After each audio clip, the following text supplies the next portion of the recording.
Now, for more on this story, I spoke with Dr. Aykan Erdemir. To start, I asked him what the U.S. hopes to accomplish by sending Secretary Pompeo to Saudi Arabia to have a chat with the king.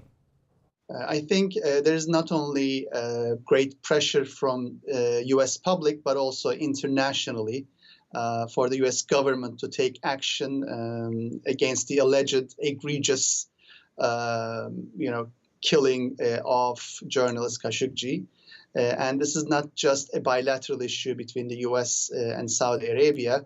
This is also creating just a new crisis between Saudi Arabia and Turkey, and which could trigger further complications in the Middle East. And I think U.S. is trying to do damage control here, not only to salvage the Saudi-U.S. relationship, but also avoid yet another complication in the region. President Trump has said there will be, on 60 Minutes, he said there will be severe punishment if the Saudis are indeed responsible for the death of Khashoggi, if that ends up being the case. How will this complicate the U.S.'s relationship with Saudi Arabia? U.S.-Saudi relationship has multiple dimensions, including economic and security, and lately even strategic. Now, if President Trump bows down to pressures to sanction Saudi Arabia, it will have economic, diplomatic, and security ramifications. And when we bring in the multilateral aspect, that is the Saudi-Turkey crisis, into the picture, I think President Trump is trying to do a balancing act here, trying to make sure that the fragile alliances and relationships in the Middle East survive through the storm.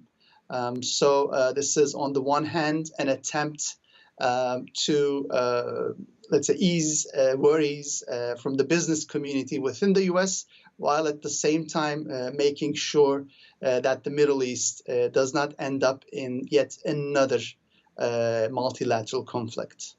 Could you talk about just the regional instability that this is causing with Turkey, Saudi Arabia, and others? Now, Saudi Arabia and Turkey have been on opposite sides of a bitter divide around the issue of Muslim Brotherhood. Saudi Arabia and its allies, Egypt and the United Arab Emirates, have been pursuing this regional and global fight against the Muslim Brotherhood, whereas Turkey, together with its ally Qatar, have been patrons and supporters of the Muslim Brotherhood.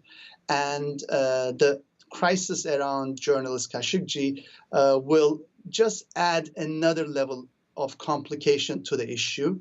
And we also have to keep in mind that given Turkey's economic downturn, and given the fact that Saudi Arabia and its Gulf allies have deep pockets, Turkey is again also trying to do a balancing act here, compartmentalizing its political rivalry with Saudi Arabia, while also making sure that funding and investment continues to come from the Gulf.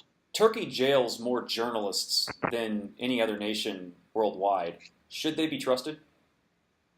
Now, unfortunately, Turkey making a case for Khashoggi sounds very hypocritical.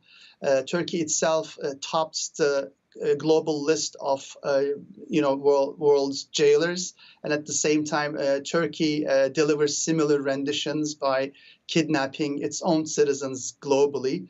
And the way in which Ankara has been leaking, piece by piece, some of the evidence against Saudi Arabia, in a way, it makes a disservice to the whole case because some of the leaked material have been found to be inaccurate. I think what's needed is an independent investigation into this case, which could prevent the politicization of the issue, because what we have here is an alleged an egregious breach of human rights. And when such a case turns into talking points between two regional rivals, I think it undermines the key issue here, and that is, fundamental rights and freedoms of a journalist and a human being. Yeah, and we still don't even know the full extent of the story, whether Khashoggi is dead or alive. He could just still be missing. There's a lot of unanswered questions here. Dr. Erdemir, thank you so much for joining me. I really appreciate you coming on and sharing your views. Thanks for having me.